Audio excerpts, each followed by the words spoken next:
خبیث نے قرآن کے تعلق سے یہ کہا یا سپریم کورٹ میں عرضی داخل کر کے یہ دعویٰ کیا ہے کہ قرآن سے 26 آیات کو ریموو کیا جائے، میں دعوے سے کہہ سکتا ہوں اس نے اپنی ماں کا دودھ نہیں پیا ہے کہ 26 آیت تو دور کی بات ہے، وہ ایک آیت کو بھی پوری طرح آج تک سمجھ نہیں پایا ہے۔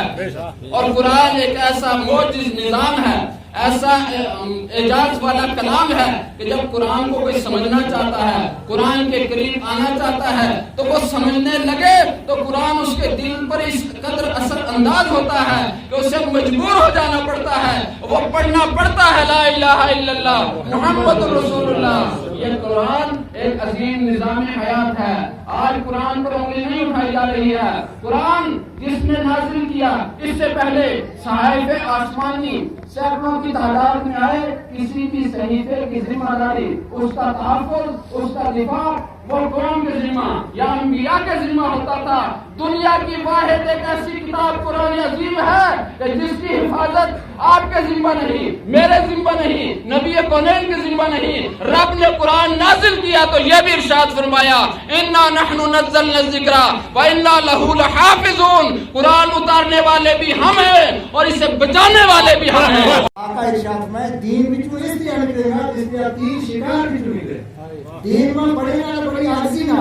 لیکن اندر کی عقائد کے وچ تباہی مچا کر نکل جائے گا، وہاں تباہی کی برپائی قیامت تک نہیں۔ اس واسطے ارشاد فرمایا دین وچ اس لیے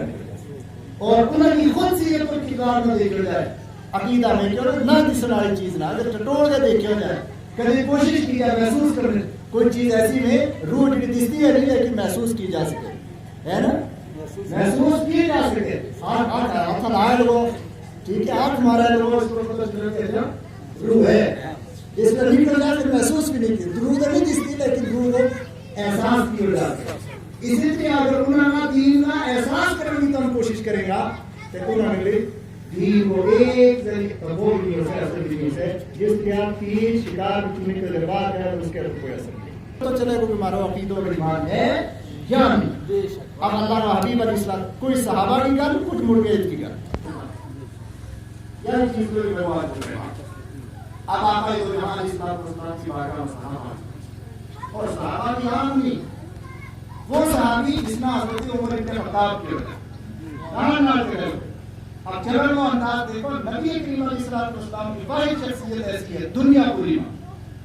کہ جنہوں کی ایک ایک منٹ و حرکت صحابہ کرام نے روایت مدان کرتی ہے۔ اگر کتنے ہنسیا معمولی یا مسکرایا وہ نہیں کرتا، کتنے حضور جان فرمایا پیسے بھی کا عذاب نہیں کرتا،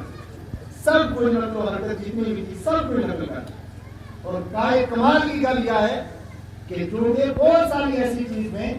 کہ جس انسان روایت کر رہا ہو نہیں ہوتا، وہ 11 ازواج مطہرات کی آدمی کہ جن میرا صحابہ میرا محبوب کی عطا نہ قید کر سکتا ہے، امہات المؤمنین کی ذمہ داری لگ گئی۔ حضرت عائشہ نقل کر چھڑے گی، حضرت ام حبیبہ نقل کر چھڑے گی، حضرت صفیہ نقل کر چھڑے گی، حضرت ام سلمہ نقل کر چھڑے گی، حضرت زینب نقل کر چھڑے گی۔ یہ 11 ازواج مطہرات کی آدمی کہ تم بھی میرا حبیب کی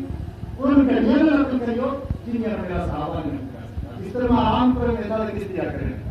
اور ایک اور قاعدہ بھی کار مکمل دسوں جس پہ بارے یامہ قرآن شریف کی آیت نازل ہوئی کمری لگی ہوں اس واقعہ تھا نہیں جاتا آپ کی اس کا انداز کے دم آئے گئے حضرت خدیجہ کو آیا کمری لگ گئی بیمار کی شکایت ہو گئی ہے سب میرونی بنا کمول دے حضرت خدیجہ کو پورا رضی اللہ تعالیٰ تھا پہلے ایک سٹیٹمنٹ دے آپ کی 15 سال کی عمر دیکھ کے اشارت میں تفقی دے اے میرا سردار تم مہمان نواز کیے، تم غریبہ ناصرہ کو حاصل کرنا لگی ہے، تم لوگوں کی مدد کرنا لگی ہے، خدا تعالیٰ آپ کو بات کام نہیں کر سکو آؤ تم آرام کرو، شاید بخار ہو گیا تم رپاڑ لگ گیا کمل دے کے بٹھایا اور خود چلی گئی حضرت برکا بن نوفل کو سیانا نہ پوچھا برکا بن نوفل جہاں لوگوں نے پوچھو آرام کرنے دسو وہ بھی آپ کی کام کروں گے بات چیز کہ کچھ کڑی میں بھی صحابہ کی کام میں نقل کرتے کچھ کڑی میں بھی ازواج مطہرات کے نقل کرتے لیکن آج خدیجہ کمل دے چلے گئی ہیں اور کوئی نقل کرتا ہے قرآن نے جو میرا محبوب تیری اس ادا ہوں قرآن میں سبحان اللہ یا ایھا المتصل قم فانذر قومک اے دوا کمل لپیٹ کے سونا یا محبوب سونے واسطے نہیں قرآن نازل ہوا وہ چھوڑ کر کرنا سبحان اللہ اللہ فرماتا ہے اولم یکفیہم انا انزلنا علیک الکتاب یتلی علیہم، اے نبی آپ فرما دیجئے کیا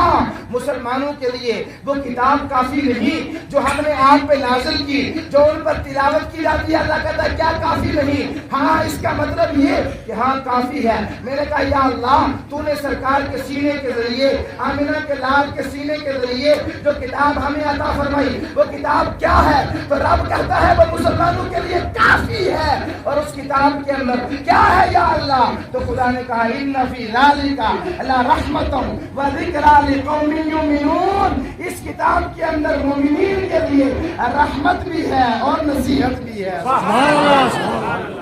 اب آج کے جلسے سے آپ یہ پیغام لے کے جائیں گے قرآن کے اندر مسلمانوں کے لیے رحمت ہے۔ زور سے بولو نا سبحان اللہ۔ اللہ فرماتا ہے اس کتاب کے اندر مسلمانوں کے لیے ضرور رحمت ہے، ذکریٰ لقوم یؤمنون، اور اس کے اندر نصیحت بھی ہے۔ مسلمانوں قرآن ہمارے لیے رحمت ہے، اور رحمت جو ہے وہ رحمت کے ہوتے ہوئے زحمت قریب نہیں آ سکتی۔ پتا چلا جب تک امت مسلمہ کی رہے گی دنیا کی ساری طاقتیں مسلمانوں کا کچھ بھی نہ بگاڑ سکتی ہیں اور نہ مسلمانوں کو مٹا سکتی ہے، اس لیے کہ خدا کی کتاب قرآن کریم امت مسلمہ کے لیے رحمت ہے۔ آج مرغہ 4 اپریل بروز اتوار کو مدرسہ نور الہدا رضویہ کھیتا گلی کالا بند کے اندر ایک عظیم الشان سیرت النبی کانفرنس کا انعقاد کیا گیا، جس میں مقرر خصوصی کی حیثیت سے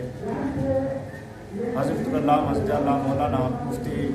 ڈاکٹر ابراہیم مصباحی پروفیسر بابا غلام شاہ بادشاہ یونیورسٹی راجوری سے تشریف لائے تھے، اور ان کے ساتھ ساتھ خطیب اہل سنت حضرت اللہ حضرت اللہ مولانا مفتی بشارت حسین ثقافی جنرل سیکرٹری جماعت اہل سنت پونچھ، ساتھ ہی ساتھ حضرت اللہ حضرت اللہ مولانا مفتی محمد اسلم رضا مصباحی تاج العلماء فخر العلماء حضرت اللہ حضرت اللہ مولانا مفتی محمد سلطان بخشبندی صاحب تشریف لائے۔ دیگر علماء اکرام کا قافلہ انہوں نے شرکت کی اور بیان کیا۔ عوام سنت، ہم تمام اراکین کمیٹی اور پورا ہمارے مدرسے کی ٹیم، علماء اکرام کا اور تمام حضرات کا